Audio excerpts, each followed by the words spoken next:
Hello traders, welcome back. तो कल bank Nifty और कौन कौन से ऐसे स्टॉक्स जो हम ट्रेड कर सकते हैं उसके पीछे का लॉजिक क्या है वो भी हम देखने वाले हैं। ठीक है, कल एक्सपायरी है तो उसके मूवमेंट कैसा हो सकता है वो हम प्लान करेंगे। ये देखो बैंक निफ्टी एक क्रूशल पॉइंट में एक नज़र आ रहा है जो कि एक ब्रेक डाउन लेवल था 41,600।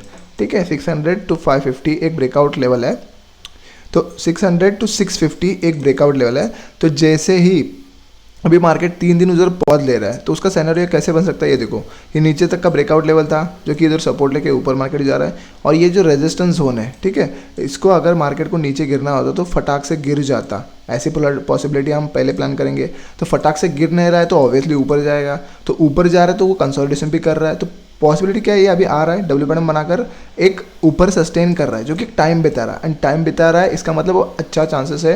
टाइम बिता रहा है इसका मतलब एक रेजिस्टेंस वीक हो रहा है, तो रेजिस्टेंस अभी वो तोड़ के ऊपर जा सकता है। और कितना जा सकता है, तो ये जो कि एक ट्रेंड लाइन का रिजेक्शन है, एग्जैक्टली रिजेक्शन तक जा सकता है। ठीक है, जो कि टारगेट लेके जाएगा 42,400 तक के टारगेट हमें इनिशियल टारगेट दे सकते हैं। ठीक है, तो पॉजिटिव सेंटीमेंट रह सकता है अगर ब्रेकआउट दे देता है तो। ठीक है, तो वो प्लान हम रख सकते हैं। चलो 15 मिनट्स में एग्जैक्टली प्लान कैसे करेंगे हम। तो bank Nifty 15 minutes time frame, bank Nifty 15 minutes time frame में आज मार्केट सुबह सुबह ओपन हो गया। आरबीआई की पॉलिसी थी, एग्जैक्टली वो रिजेक्शन ले गया जो कि 41,666 का रिजेक्शन लिया और मार्केट ने एक डाउनफॉल दे दिया। ठीक है, अभी क्या प्लान रह सकता है हमारा कि अभी ये कंसोलिडेशन जोन में है, अभी ये कंसोलिडेशन जोन में है। अगर कल फ्लैट ओपन होता है, ठीक है, कल फ्लैट ओपन होता है और सुबह सुबह जैसे ही क्रॉस करता है तो भी हम पॉसिबिलिटी मूवमेंट रख सकते हैं। पर अगर मार्केट सस्टेन होने के 10-15 मिनट के बाद सस्टेन करके ब्रेकआउट दे देता है तो थोड़ा सा क्वांटिटी थोड़ा सा बढ़ा लेना। पर अगर सुबह सुबह ओपन होते हुए एक स्ट्रॉन्ग कैंडल क्लोजिंग दे देती है तो थोड़ा सा क्वांटिटी कम करके ट्रेड करना। पर जैसे ही ब्रेकआउट देते हैं तो हमें तो एक मूवमेंट मिल सकता है जो कि लेके जाएगा 42,000 तक इनिशियल मूवमेंट। पर हम छोटे छोटे टारगेट रख सकते हैं जो कि 41,722 टू 41,788 ऐसे रखकर प्लान कर सकते हैं और डायरेक्टली ऊपर जा सकते हैं। ठीक है, तो ये प्लान हमारा पहला रहेगा कि फ्लैट ओपन होकर अगर मार्केट ब्रेकआउट दे देता है तो हम घुस जाएंगे, जो कि 666 एक स्ट्रॉन्ग लेवल रह सकता है। पर अप्रॉक्सीमेट हम 41,680 के ऊपर प्लान कर सकते हैं। ठीक है, सेफ ट्रेडर्स के लिए तो ये प्लान रहेगा।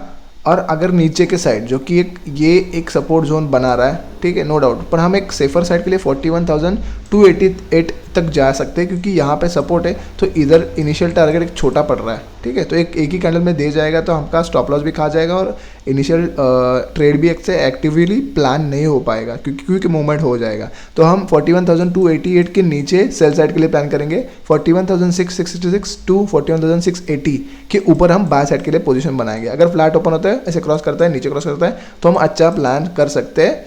और कल बैंक निफ्टी एक्सपायरी है, सभी एक्सपायरी है, तो एक्सपायरी के दिन एक 12:30 बजे के ऐसे कंसोलिडेशन रहता है तो वेल एंड गुड। अगर उसके 12 बजे के बाद जो कंसोलिडेशन जोन है उसके ब्रेक करता है तो हम ट्रेड प्लान कर सकते हैं अकॉर्डिंगली। ठीक है, अगर gap up gap down open होता है तो कुछ हम प्राइस एक्शन के साथ ही प्लान करेंगे, कैंडलस्टिक के साथ। चलो निफ्टी 50 देख लेते हैं।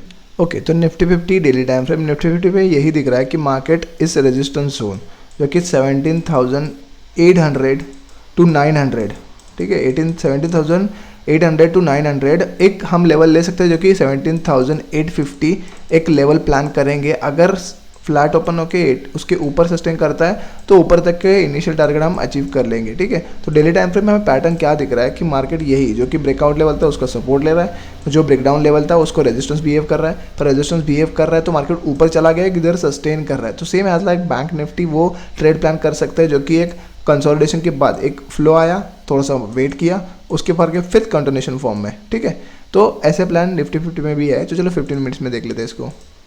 Nifty 50 15 minutes time frame, Nifty 50 में यही दिख रहा है कि मार्केट आज सुबह सुबह एक शार्प अपसाइड मूवमेंट देता है जो कि 17,800 मैंने लेवल पोस्ट किया था कि 17,800 एक रेजिस्टेंस की तरह बिहेव कर सकता है, पर वो उसने 10:30 के पहले ब्रेकआउट दे दिया और ऊपर मार्केट जा रहा था। जैसे ही आरबीआई की पॉलिसी हो गई वो नीचे के साइड फॉल हो गया और 17,800 का एक फिर से एक ब्रेकआउट लेने करने के बाद रिटेस्ट होने के बाद एक सपोर्ट लेता है और फिर से ऊपर चला जाता है। तो 17,880 के यहाँ आता है तो मार्केट पूरा दिन कंसोलिडेशन रहता है, वहाँ पे ट्रेड करता है। तो हमें कल भी इसी साइड के लिए प्लान कर सकते हैं जो कि अगर मार्केट फ्लैट ओपन होता है 17,888 को स्ट्रॉन्ग कैंडल से कट आउट करता है या 17,900 एक लेवल है, राउंड फिगर लेवल है, उसके ऊपर सस्टेन भी करने लगता है तो हमें एक 50 टू 70 पॉइंट की मूवमेंट मिल सकती है, जो कि लेके जाएगी 17,950। ठीक है, तो ये प्लान कर सकते हैं हम। और अगर मार्केट ने एक 17,800 एक कंसोलिडेशन के बाद 17,800 को नीचे निकाला तो भी हमें एक मूवमेंट मिल सकता है, जो कि लेके जाएगा 100 पॉइंट की मूवमेंट 700 तक लेके जा सकता है। ठीक है, कल एक्सपायरी है, तो एक मार्केट अगर 12:30 बजे के बीच में एक रेंज में रहता है और रेंज ब्रेकआउट करता है ऊपर या डाउन, तो भी हम उसके जैसे प्लान कर सकते हैं। गैप अप या गैप डाउन ओपन होता है तो एक हम सपोर्ट एंड रिजेक्शन मानकर कुछ प्लान करेंगे, या तो एक प्राइस पैटर्न के साथ प्लान करेंगे।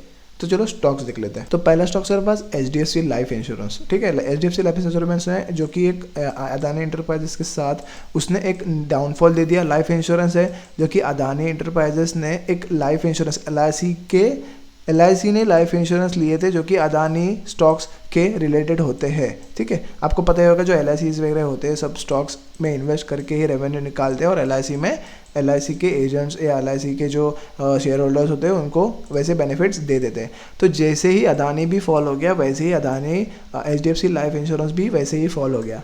और अभी अदानी इंटरप्राइजेस भी ऊपर जा रहा है, पर उसमें ज़रा रिस्की ले रहा है, इसलिए हम स्टॉक्स नहीं देख रहे। पर अभी एक HDFC लाइफ इंश्योरेंस जो 500 का उसने एक एग्जैक्ट साइकोलॉजिकल लेवल ब्रेकडाउन दे दिया था, उसके ऊपर क्लोजिंग दे रहा है। तो जैसे कल फ्लैट ओपन होकर एक सस्टेन करता है 15 मिनट्स कैंडल उस कल के हाई को, जो कि आज के हाई को सस्टेन करता है, तो हमें ऊपर के साइड कंटिन्यूएशन फॉर्म में पैटर्न नजर आ सकता है। 1:2 या 3 मिनट टारगेट रखकर हम प्लान कर सकते हैं। ठीक है, तो चलो दूसरा स्टॉक देख लेते हैं। तो दूसरा स्टॉक है हमारे पास बजाज फाइनेंस लिमिटेड, जो कि एक अच्छा डब्ल्यू पैटर्न माना जाएगा, और उसके बाद में ब्रेकआउट भी दिया है। उसका ब्रेकआउट देने के बाद अभी एक उसका रिमेनिंग टारगेट जो कि 6,500 तक का रिमेनिंग टारगेट है।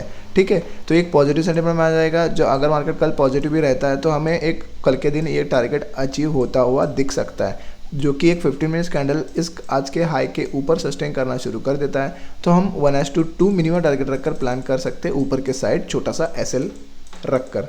ठीक है, आज के लिए इतना, मिलते हैं हम नेक्स्ट वीडियो में, तब तक के लिए बाय बाय।